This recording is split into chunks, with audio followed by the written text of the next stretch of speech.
Cùng xem qua lịch sử triều đại phong kiến cuối cùng của Trung Quốc. Toàn cảnh lịch sử 296 năm của triều đại nhà Thanh. Nhà Thanh là triều đại thống nhất do người Mãn Châu lập nên. Triều đại này truyền qua 12 đời hoàng đế. Tiền thân nhà Thanh là chính quyền hậu Kim do Nỗ Nhĩ Cáp Xích lập ra. Tính từ thời kỳ này, nhà Thanh tồn tại được 296 năm. Nếu tính từ khi Hoàng Thái Cực đổi quốc hiệu thành Đại Thanh, thì quốc vận là 276 năm, còn tính từ khi quân Thanh nhập quan thiết lập chính quyền trên toàn quốc, thì tồn tại được 268 năm. Vùng Đông Bắc với núi trắng nước đen là quê hương người Mãn. Vào đầu thời Minh, người Mãn chia làm 3 bộ lớn: Kiến Châu Nữ Chân, Hải Tây Nữ Chân và Đông Hải Nữ Chân. Người cai trị nhà Thanh xuất thân từ dòng họ Ái Tân Giác La của Kiến Châu Nữ Chân. Khi đó, các bộ tộc Kiến Châu Nữ Chân đều chịu sự quản lý của triều đình nhà Minh. Năm 1559, người sáng lập chính quyền hậu Kim, người đặt nền móng cho nhà Thanh là Nỗ Nhĩ Cáp Xích, sinh ra tại Kiến Châu Tả Vệ trong một gia đình chủ nô. Tổ tiên Nỗ Nhĩ Cáp Xích từng được triều đình nhà Minh sắc phong. Bản thân ông thời trẻ cũng từng đầu quân cho tướng giữ Liêu Đông là Lý Thành Lương, nhờ lập nhiều chiến công nên được Lý Thành Lương trọng dụng. Trong quá trình đó, Nỗ Nhĩ Cáp Xích hiểu rất rõ về vùng Hán ở Liêu Đông, đồng thời cũng chịu ảnh hưởng của văn hóa Hán. Đầu năm 1583, khi quân Minh tấn công vào nơi đóng quân của A Đài tại Cổ Lặc Trại, ông nội Giác Xương An và cha Tháp Khắc Thế của Nỗ Nhĩ Cáp Xích đều bị giết nhầm. Nỗ Nhĩ Cáp Xích nghe tin vô cùng đau đớn, liền mang theo 13 bộ giáp của tổ tiên, ông hận khởi binh để xoa dịu Nỗ Nhĩ Cáp Xích. Triều đình Minh ban cho 30 đạo sắc thư, 30 con ngựa, và bổ nhiệm ông làm Kiến Châu Đô Đốc, Đô chỉ huy sư Kiến Châu Tả Vệ. Khi đó Nỗ Nhĩ Cáp Xích biết thực lực mình chưa đủ để đối đầu với nhà Minh, nên để củng cố thực lực, một mặt ông thần phục triều đình Minh, thực hiện kế sách che mắt, mặt khác lại lấy danh nghĩa giúp nhà Minh dẹp loạn, bắt đầu phát động chiến tranh thống nhất các bộ tộc nữ chân. Trong quá trình chinh chiến bên ngoài, Nỗ Nhĩ Cáp Xích bắt đầu xây thành, lập quan, định luật, sự kiện, thiết lập chế độ Bá Kỳ và ra lệnh kết hợp chữ Mông Cổ với tiếng nữ chân, gắn tạo ra chữ Mãn. Mọi biện pháp chính trị và quân sự ông thực hiện đều là chuẩn bị cho việc lập quốc. Sau 33 năm chiến đấu đẫm máu, Nỗ Nhĩ Cáp Xích lần lượt chinh phục các bộ tộc nữ chân. Năm 1616 lập quốc tại Hách Đồ A Lạc, niên hiệu Thiên Mệnh, quốc hiệu là Kim, từ gọi là Hậu Kim. Quân thần tôn ông làm anh minh hoàng đế.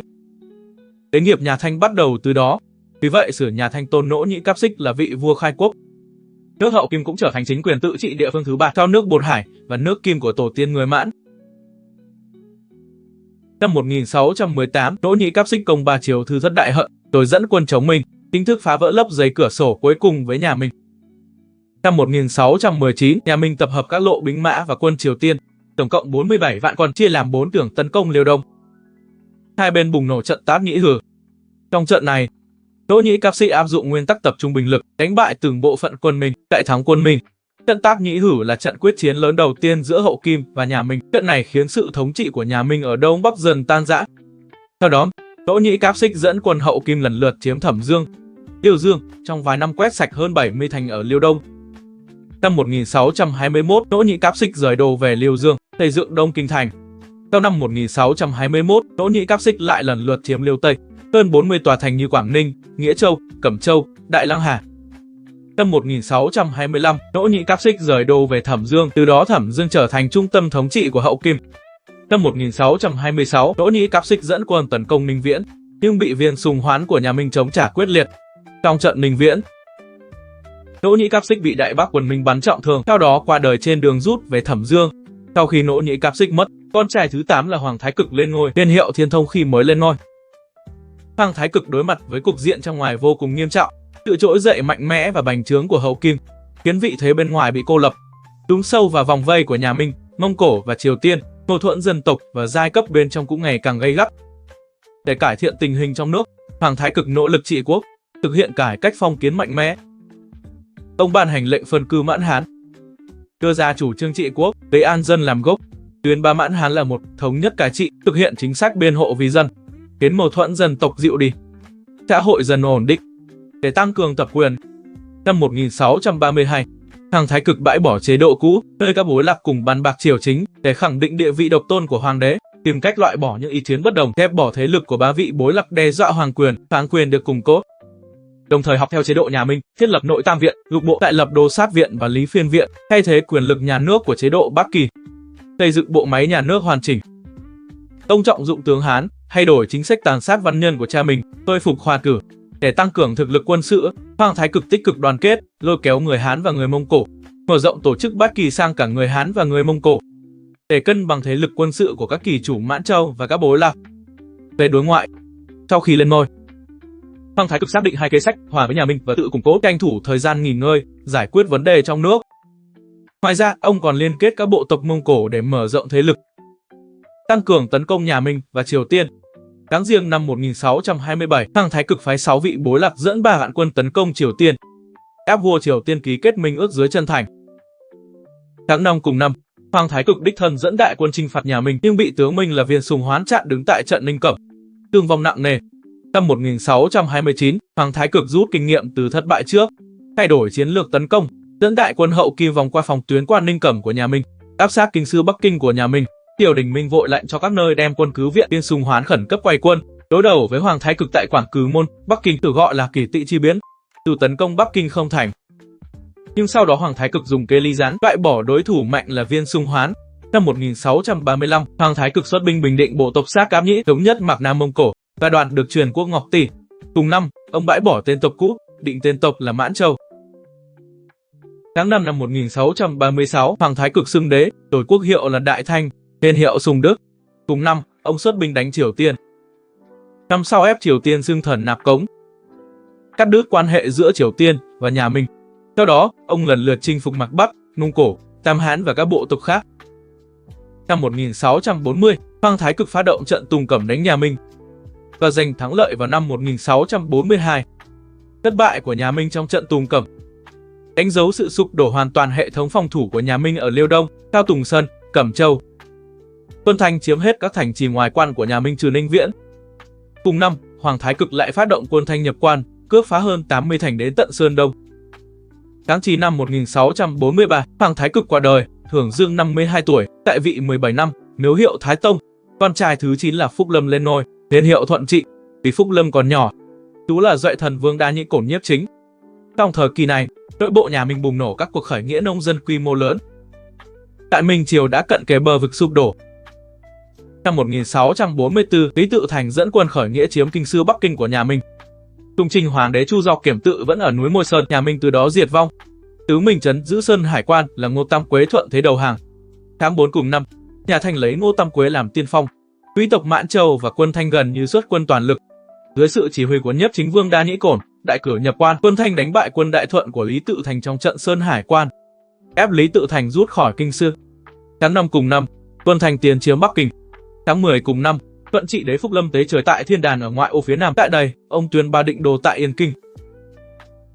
Tây cao trời đất. Tổ tiên rằng ông đã là quân chủ của toàn Trung Quốc. Sự kiện này đánh dấu việc nhà Thanh chuyển thành triều đại trung ương thống trị toàn Trung Quốc. Sau khi nhà Thanh định đô tại Bắc Kinh, toàn quốc vẫn tồn tại chính quyền Đại Thuận của Lý Tự Thành, chính quyền Đại Tây của Trương Hiến Trùng và chính quyền Nam Minh do các cựu thần nhà Minh lập nên để ủng hộ hoàng tộc họ Chu. Vì vậy, bình định các thế lực, thống nhất Trung Quốc trở thành nhiệm vụ mới của những người cai trị nhà Thanh. Từ năm 1645, nhà Thanh phát động một loạt chiến tranh thống nhất toàn quốc và trấn áp lực lượng phản Thanh, lần lượt bình định các chính quyền Đại Thuận, Đại Tây, Nam Minh. Đến năm 1662, ngoại trừ vùng Đài Loan của Trung Quốc, các lực lượng vũ trang kháng Thanh quy mô lớn trên toàn quốc cơ bản đã bị nhà Thanh bình định. Trong quá trình này, để trấn áp các thế lực phản Thanh ở Hoa Nam, nhà Thanh sắc phong Ngô Tam Quế, Cảnh Trọng Minh và Thượng Khả Hỷ làm vương. Để trấn giữ Vân Nam, Quý Châu, Quảng Đông và Phúc Kiến, tự gọi là Tam Phiên. Điều này cũng để lại mầm mống cho loạn Tam Phiên sau này. Năm 1650, Đa Nhĩ Cổn qua đời, Thuận Trị đế Phúc Lâm bắt đầu thân chính. Để tăng cường hoàng quyền, trả dịu mâu thuẫn dân tộc, khôi phục kinh tế nông nghiệp bị chiến tranh tàn phá, ông đã thực hiện một loạt biện pháp khiến sự thống trị của nhà Thanh trên toàn quốc dần ổn định. Năm 1661, Thuận Trị đế Phúc Lâm qua đời, hưởng dương 24 tuổi, miếu hiệu Thế Tổ. Hy Thiếu truyền ngôi cho con trai thứ ba là Ái Tân Giác là Huyền Diệp. Huyền Diệp chính là Khang Hy hoàng đế. Khang Hy đế Huyền Diệp lên ngôi khi mới 8 tuổi. Theo di chiếu của Thuận Trị, có 4 đại thần phụ chính là Sách Nghi, Tô Khắc Tác Cáp, Át Tất Long và Ngao Bái. Nhưng cục diện 4 đại thần cùng phụ chính không duy trì được lâu. 4 đại thần vì tranh quyền đoạt lợi mà chèn ép lẫn nhau, Ngao Bái càng cậy công kiêu ngạo, gống hách, dần lộ rõ dã tâm chuyên quyền. Tháng 6 năm 1667, tổ phụ Sách Nghi bệnh mất. Tháng 7 cùng năm, Khang Hy đế 14 tuổi bắt đầu thân chính, tiền đại xa thiên hạ. Nhưng chẳng bao lâu, Ngao Bái tự ý giết hại phụ chính đại thần Tô Khắc Tác Cáp. Đại cùng Át Tất Long nắm giữ quyền lực, kiểm soát chặt chẽ cục diện chính trị. Năm 1669, Khang Hy đế lập kế bắt giữ Ngao Bái. Các đại thần đồng loạt đàn hạc Ngao Bái, liệt kê tội danh và xin xử tử ông ta. Khang Hy Đế niệm tình công cũ, tiền giam giữ ông ta, con thân tín và bè đảng của Ngao Bái thì bị thanh trừng. Không lâu sau Ngao Bái chết trong ngục, còn phụ chính đại thần Ác Tất Long còn lại, vì cấu kết lâu ngày với Ngao Bái, bị Khang Hy Đế tước bỏ quan tước. Khang Hy Đế từ đó hoàn toàn giành lại đại quyền triều đình. Sau khi Khang Hy Đế thân chính, để củng cố hoàng quyền, ông đã thực hiện một loạt biện pháp cải cách. Một mặt ông chăm lo chính sự, tổ chức ngựa môn thính chính, mặt khác năm 1679 thiết lập Nam Thư Phòng, chọn những đại thần tài đức vẹn toàn với đó, tô sùng khổng nho, chú trọng lôi kéo người Hán, khiến đông đảo học sĩ người Hán được trọng dụng, đồng thời đả kích hoạn quan và bề đảng, ban hành 16 điều thánh huấn, bắt tay chỉnh đốn lại bộ máy quan lại, khôi phục các chế độ khảo hạch như kinh sát đại kế, làm suy yếu quyền lực của nghị chính vương đại thần hội nghị và nội các ngoại triều.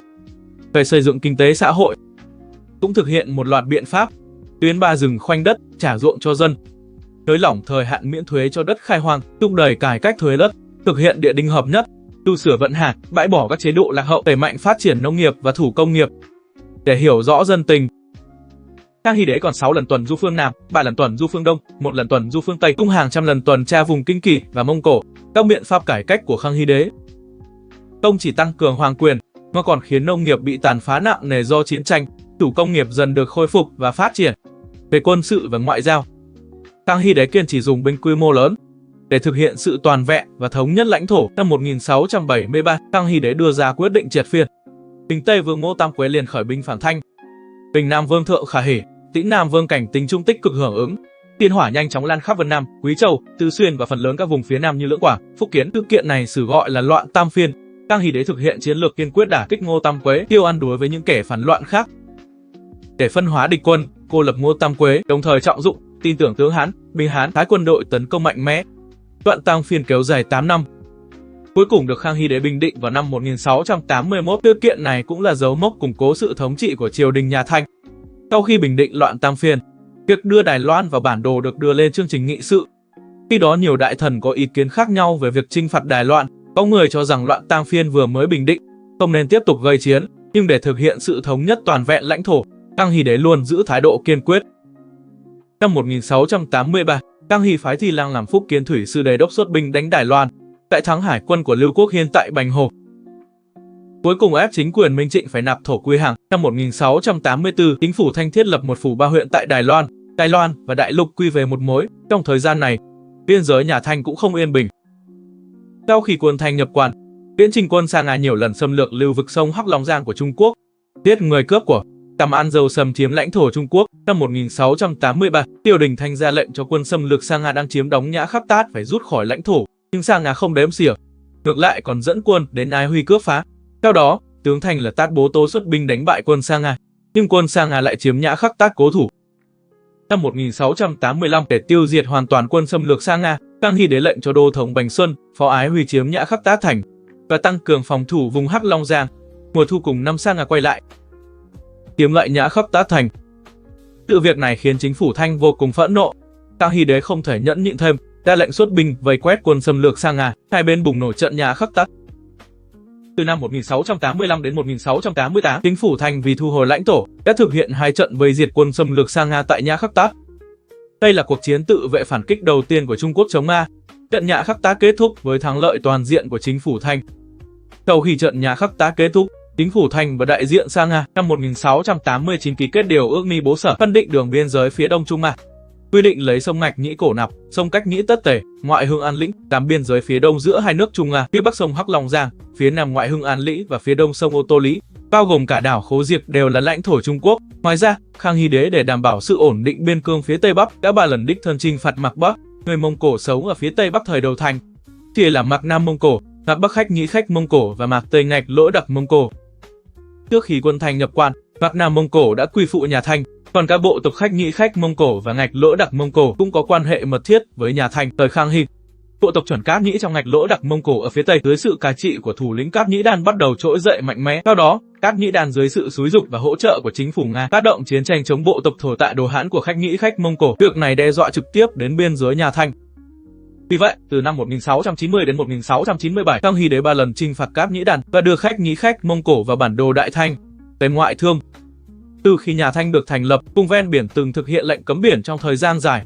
Năm 1684, Khang Hy Đế quyết định tuyên bá bãi bỏ lệnh cấm biển, cho phép cư dân ven biển làm nghề phụ, thương nhân ra biển buôn bán. Nhà Thanh bắt đầu thiết lập hải quan tử quan ở Quảng Đông, Phúc Kiến, Chiết Giang, trong lịch sử gọi là tứ khẩu thông thương. Chính sách này khiến công thương nghiệp vùng duyên hải nhanh chóng phục hồi, hoạt động mậu dịch hàng hải ngày càng sôi động.